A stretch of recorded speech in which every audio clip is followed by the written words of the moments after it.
Tahimik lang noon ang kambal habang kumakain sila. Noong malapit ng matapos ay sabi ni Cardo, "Ilang taon ka na, Marilu?" 19 po. Ikaw, Marivic. Sabi naman noon ng medyo mataray ang boses. Hello, Kuya Cardo. Kambal kami, di ba? Common sense naman po. Pambabara pa noon kay Cardo. Sabi naman ni Cardo, ay, oo nga pala. Sorry, hindi ko naisip agad. Sabi naman ni Jenny, Vicky, ang bunganga mo. Hindi mo classmate o katropa si Cardo. Asawa ko siya at kuya mo na rin. Kaya hindi pwedeng babarahin mo siya ng ganyan-ganyan lang. Sabi naman ni Cardo, ano ka ba, mahal? Ayos lang yun. Kasalanan ko naman. Tatanga-tanga kasi ang tanong ko.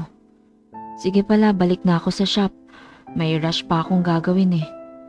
Wika niya, tapos agad nang tumayo at lumabas ng bahay. Bigla niyang naalala na may kukunin pala siyang gamit sa likuran.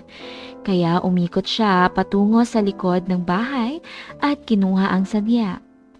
Doon niya narinig na pinagsasabihan ni Jenny ang kapatid na si Marivic. Saan mo ba nadampot ang pag-uugali niyan, Marivic? Yun ba ang natututunan mo sa paaralan? Matapos ko kayong tulungan na makapag-aral. Tsaka baka nakakalimutan nyo. Wala akong trabaho ngayon. Yung tuition fee na hinihingi nyo ay hihingin ko lang din kay Cardo. Kung kayo si Cardo, matutuwa kaya kayong magbigay ng pera? Matapos mo siyang pahiyain sa harap ng pagkain. Sorry te, hindi ko kasi siya feel dahil mukha siyang sanggano at kriminal. Sumusobra na yung bunganga mo, Marivic ha? Asawa ko ang pinag-uusapan natin rito. Oo, hindi siya kagwapuhan sa paningin ng marami, pero napakabait niyang tao. At, for your information, pinakasalan niya ako at binigyan ng magandang buhay. Kaya para sa akin, mabuti siyang tao, mabait at mapagmahal na asawa. Kaya, bastusin niyo na ang kung sino-sino mang Herodes na gusto niyong bastusin, pero wag si Cardo. Dahil siya ang pinakamamahal kong tao sa buong buhay ko. Galit na wika pa ni Jenny. Nakayuko lang ang kambal. Tapos sabi ni Marivic, sorry na te. Minsan kasi talaga walang preno ang bibig ko. Siguro nga naging mapanghusga ako. Pero sana bigyan pa ako ni Kuya Cardo ng pagkakataon na makabawi. Magiging mabait na ako sa kanya. Ako rin. Sabat naman ni Marilu. Tumayo si Jenny at pumunta sa ref. Noong muling umupo ay may dala ng baso at isang malaking Tupperware ng ice cream. Oh, panghimagas nyo. Kahit ganun ang itsura ni Cardo, hindi ako pinagugutuman nun. Halos hindi nga kami nawawalan ng ice cream sa ref. Tapos araw-araw yun gumigising ng maaga para bumili ng pandesal at tahon na pinang-aalmusal namin. Kaya habang naririto kayo ay mas lalo nyo siyang makikilala. Kayo na bahala maghugas ng mga plato ha. Isasalang ko lang ang mga labahan sa washing machine. Noong tapos na ang pagsasermon ni Jenny, ay saka palang umalis si Cardo para bumalik sa talyer. Kaya narinig niya ang lahat ng sinabi ni Jenny at napatunayan kung gaano siya kamahal ng kaniyang asawa. Pinagtatanggol pa siya nito sa mga kapatid. Kinagabihan, noong umuwi si Cardo ay bumili muna siya ng 8 pirasong balot para may pasalubong siya sa mga kasama sa bahay. Noong makita siya ng kambal ay agad siyang sinalubong. Magandang gabi po, Kuya Cardo. Kamusta po ang pagtatrabaho niyo sa talyer? Ayos naman. Medyo pagod lang. O heto, ipasok niyo na sa loob. Tig-2 kayo riyan. Kumakain ba kayo ng balot? Opo, Kuya Cardo. Mahilig kami dyan eh. Kaso medyo mahal na. Hindi napasok sa budget kaya hindi na rin kami nakakabili. Ganun ba? Eh di sige, habang narito kayo, tuwing gabi kapag pauwi ako ay ibibili ko kayo niyan. Pero kung mga alas 8 at wala pa ako rito, pundahan nyo na lang sa talyer para makuha yan. Maaga kasi dumadaan ang magbabalot. Tapos kung may rush akong repair ay mga 8 or 9 p.m. na ako nakakauwi. Okay po, Kuya Cardo. Salamat po. Wika ni Marivic at tila naiiyak nang yumakap sa kanya. Tapos sinabing, Kuya, sorry sa kanina kung binara kita. Nasanay kasi ako sa mga katropa ang kasama ko at uso ang barahan sa amin. Ano ka ba? Hindi naman ako sensitive na tao kaya wala yun sa akin. Sige na, kainin nyo na yan bago pa lumamig. Wika pa ni Cardo at agad nang pumasok ang kambal. Habang papalayo ang kambal ay nakatitig siya sa likurang bahagi ng mga iyon. Napakaganda talaga ng kurba at sakto ang bilog. Bigla tuloy siyang nakaramdam ng init sa katawan at kaunting interes sa dalawa. Pero alam niyang suntok sa buwan iyon. Wala pa nga siyang ginagawang masama ay nalait na siya. Paano pa kaya kung pag-interesan niya ang kahit isa roon? Baka isumpa na siya bigla at baratangan ng kung ano-ano. Ilang saglit pa ay lumabas na rin si Jenny, dala ang tasang may kape. Heto ang kape mo, mahal. Gusto mo bang maghapunan na? Maya-maya na, mahal. Magpapahinga muna ako saglit. Okay, sige. Dito ka maupo at nang mamasahe kita sa balikat. Wika ni Jenny at agad pumwesto sa likuran ni Cardo at minasahe ang asawa. Makalipas ang kalahating oras ay pumasok na sila at naghapunan. Maayos na ang pakikipagkwentuhan ng kambal kay Cardo habang kumakain. Nagkukwento na rin sila ng kanilang karanasan noong mga bata pa at kasama pa nila sa Bulacan ang ate nilang si Jenny. Makalipas ang 2 linggo ng pananatili ng kambal sa bahay ni Cardo ay tila feeling at home na ang mga ito.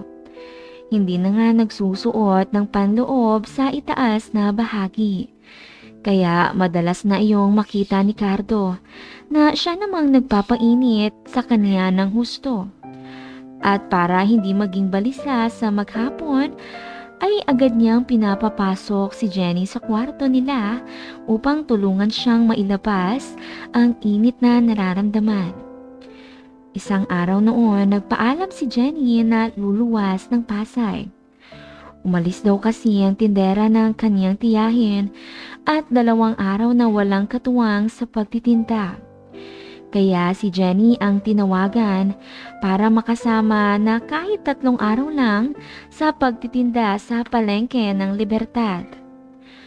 Sabi naman ni Jenny sa mga kapatid, sino sa inyo ang gusto sumama pagpunta ko kay Tia Milagring? Magbabantay ako ng pwesto niya ng 3 araw. Sabi naman ni Marivic, ako te, sasama ako.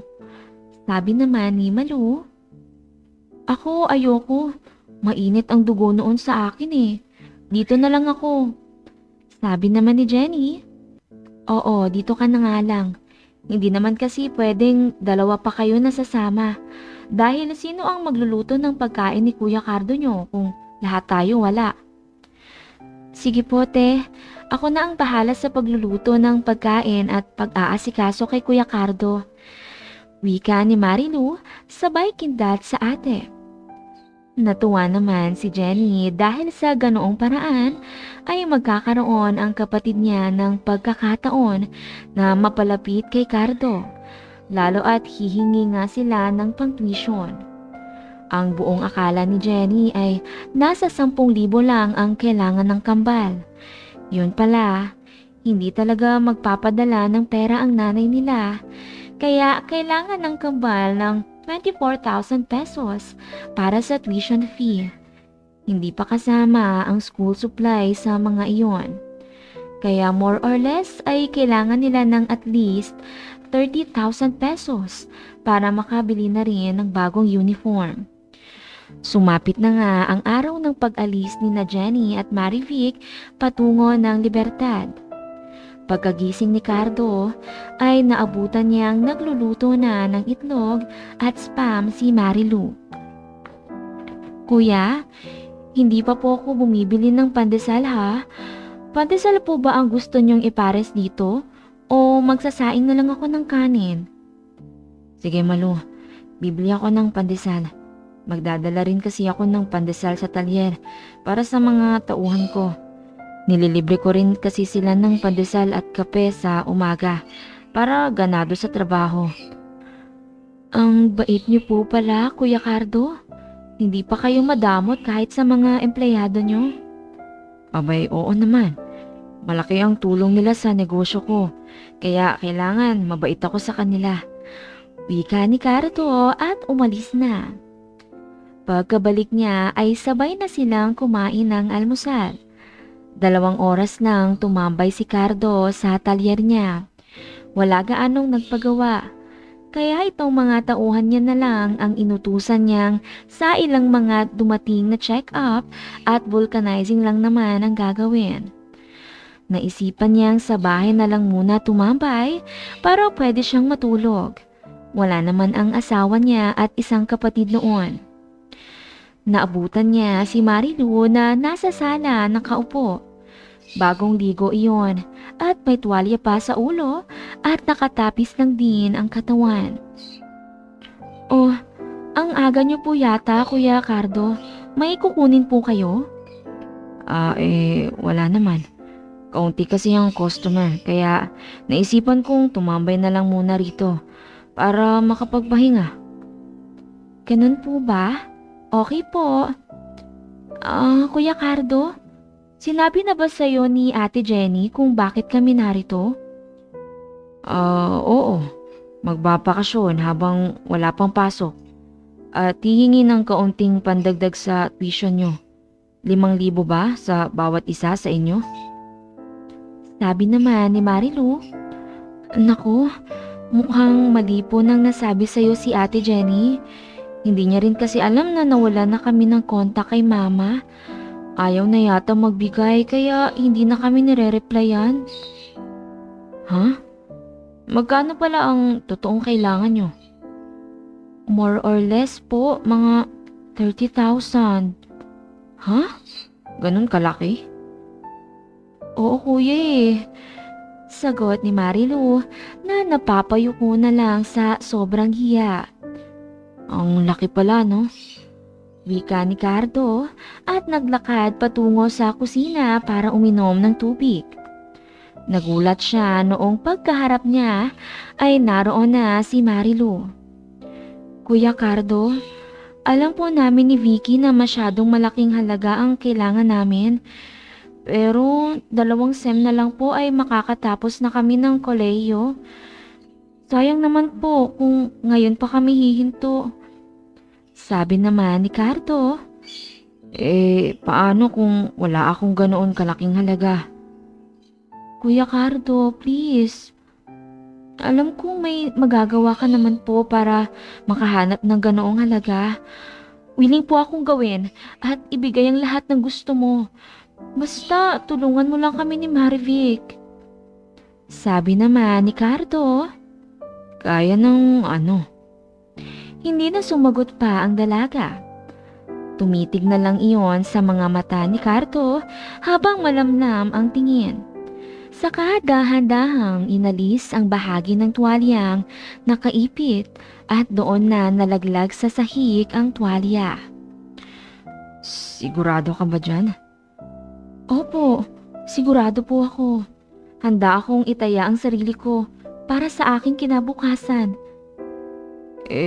Paano si Marivic? Alam kong napakapangit ng tingin nun sa akin. Huwag ka pong mag-alala. Pinag-uusapan na namin ito na kung sakaling walang ibang paraan ay handa kaming gamitin ang aming sarili. Ano po, Kuya Cardo? Tinatanggap mo po ba ang offer namin kapalit ng 30,000 na pang tuition fee namin? Okay, sige. Ibibigay ko ang kailangan nyo. Wika ni Cardo. Hinila na siya ni Marilu papasok sa loob ng kwarto na tinutulugan ng kambal. Nagpatiubayan na lang din si Cardo at hindi makapaniwala sa magaganap sa kanila ng isang bata at napakagandang dalaga. Halos magtatanghali na sila noong makatapos ng isa dahil nahihirapan ng dalaga na papasukin ang napakalaking bisita ni Cardo. Hindi rin nga iyon nakabangon at nilalagnat pa, kaya napilitan si Cardo na siya na ang magluto ng pagkain nila sa tanghalian at hapunan. Sa 3 araw na wala sila Jenny at Marivic ay sinulit naman ni Cardo ang kabayarang ibinibigay sa kanya ni Marilu. Pagkarating naman nila Marivic ay kinausap siya ng kanyang kambal. Te, anong balita? Nakumbinsi mo ba si Kuya Cardo na ibigay ang kailangan natin? Oo sis, pero nahirapan ako. Sobrang laki niya eh. Pero mukhang kakayanin mo naman dahil may karanasan ka na sa ganun, di ba? Oo nga, meron na. Pero halos kasing laki lang naman ng daliri ang nasubukan ko. Pero kung gabraso yung kay Kuya Cardo, naku po, sira ang kampo militar. Hayaan mo na. Aanhin mo naman yan kung hindi naman tayo makakapagtapos ng pag-aaral. Itaya mo na yan. At least, minsan lang naman. After nito ay pwede pa tayo makahirit uli ng para sa next sem. At after nun, graduate na tayo. Okay, sige. Tamang-tama. Sa susunod na linggo ay babalik uli si Ate Jenny kina Tia Milagring. Hindi na ako sasama. Para dalawa tayong mag-aasikaso kay Kuya Cardo. Para siguradong hindi niya talaga tayo matatanggihan. Pag-uusap pa ng kambal. Tabahagi naman nila Cardo at Jenny. Mahal, kamusta kayo rito ni Marilu? Ayos naman mahal. Food trip sa gabi. Tapos sa umaga ay maaga siyang gumigising para magluto ng pagkain. Siya rin ang nagluluto sa hapunan. Ganun ba? Ano, ayos na ba sa'yo kung dadalaw sila rito tuwing wala silang pasok? Oo, ayos lang. Mababait naman pala kapag nakuha na ang loob. Sagot naman ni Cardo. Tamang-tama, mahal. Pinapabalik ako roon ni Tia Milagring kahit hanggang sa pasukan lang daw. Tutal, narito naman ang kambal mag-aasikaso sa'yo. Ano, ayos nang ba? Oo, ayos lang. Basta may magluluto lang sa akin ng pagkain sa umaga, tanghali at hapunan ay ayos na sa akin. Salamat mahal ha. Napaka-understanding mo talaga. Kaya maswerte ako na ikaw ang naging asawa ko. Sumapit ang sumunod na linggo. Maagang umalis si Jenny para magtungo sa tiyahin niya sa Libertad. Ang magkapatid naman ay nag-general cleaning ng bahay at nagluto ng kare-kare na ni-request ni Cardo. Kinagabihan matapos maghapunan ay sabi ni Marilu, Kuya, pwede na po ngayon si Vicky. Handa na rin siya. Maligo ka po muna ha, bago ka pumasok sa kwarto mo. Sabi naman ni Cardo. Sigurado ka, Marivic? Opo kuya, alang-alang sa magandang kinabukasan namin ni Marilu. Okay, offer nyo yan eh. Basta sa pagitan lang natin itong 3 ha. Hindi na dapat malaman ito ni Ate Jenny nyo. Opo, pangako, sa ating 3 lang ito. Para sa susunod na sem ay pwede pa kaming makaulit. Okay, sige. May tiwala naman ako sa inyo. Naliko na nga si Cardo at pumasok sa banyo. Noong matapos na ang kambal sa kanilang gawain sa kusina, ay sabay na silang naliko at nagpunta sa kwarto ni Cardo. Oh, bakit kayong dalawa ang narito? Sabi naman ni Marilu. Ayaw mo ba na sabay kami na gagawa nun sa'yo? Wala namang problema sa akin.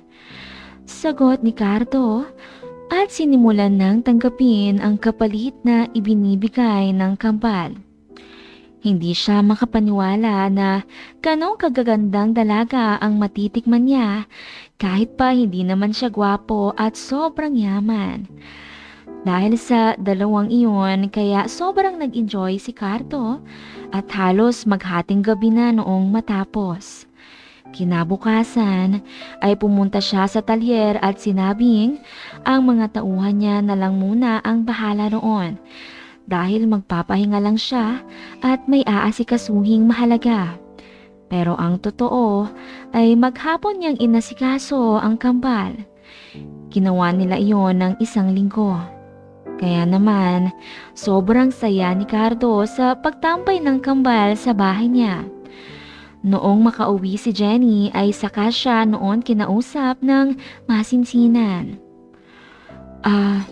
Mahal, may sasabihin sana ako uli sa'yo at ipapakiusap na rin. Alam kong pumayag ka na bigyan ng pang-tuition ang mga kapatid ko. Kaso hindi ko alam na hindi pala sila binibigyan ni mama ng pera. Kaya kailangan na nating sagutin ang buong tuition nila. Nasa 24,000 raw ang tuition lang. Tapos pang-uniform pa at ibang kailangan. Siguro sakto na ang 30,000 pesos. Ayos lang ba? Promise, mas gagalingan ko pa ang pagsisilbi sa'yo bilang asawa. Kahit anong oras ay papayag ako. Kalabitin mo lang ako ay pagbibigyan kita agad. Wika pa ni Jenny at tila naiiyak. Niyakap naman siya ni Cardo at sinabi, anong tingin mo sa sarili mo? Alipin rito? Baka nakakalimutan mo. Itinuring kitang prinsesa ng buhay ko. Kaya hindi mo kailangang sabihin lahat ng yan. Gagawin natin ang bagay na iyon kapag pareho tayong nasa magandang sitwasyon at nasa tamang oras. Hindi yung tuwing gusto ko kahit paalanganing oras. Naiyak na nga ng tuluyan si Jenny. At yumakap kay Cardo. Hinalikan naman iyon ni Cardo at agad nilang ginawa ang bagay na madalas nilang gawin mag-asawa. Kinabukasan ay araw ng linggo. Nagpaalam na ang kambal na uuwi na sa Bulacan dahil sa pagsapit ng Lunes ay magpapa-enroll na sila. Kaya agad na rin ibinigay ni Cardo ang hinihingi na 30,000 pesos. Inakala ni Cardo ay iyon lang ang magiging kabayaran ng kambal sa kanya at hindi na mauulit pa. Pero nagkamali siya. Dahil sa tuwing may long weekend o holiday ay dumadalaw na sa kanila ang kambal. At kapag may pagkakataon ay pinagsisilbihan siya nito sa loob ng silid. Kaya tuwing uuwi naman ang mga yon ay binibigyan niya ng 2,500 ang bawat isa para sa kanilang pambaon at pamasahe pa uwi. Kaya mas lalo siyang minahal ng kambal at taos-puso ang binibigay na saya sa kanya sa tuwing dadalaw ang dalawa sa bahay ni Cardo, sabi niya. Sa kabutihang palad ay sa kasipagan na rin ng kambal ay nakapagtapos naman sila ng kolehiyo.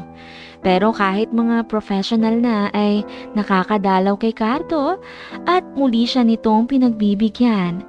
Dahil bilang pagtanaw raw iyon ng utang na loob at wagas na pasasalamat. Wakas.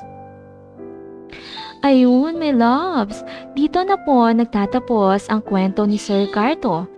Sana iyong nagustuhan ang kwentong ito.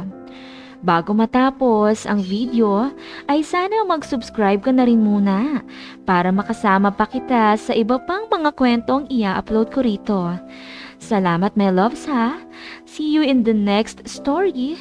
Bye-bye and take care.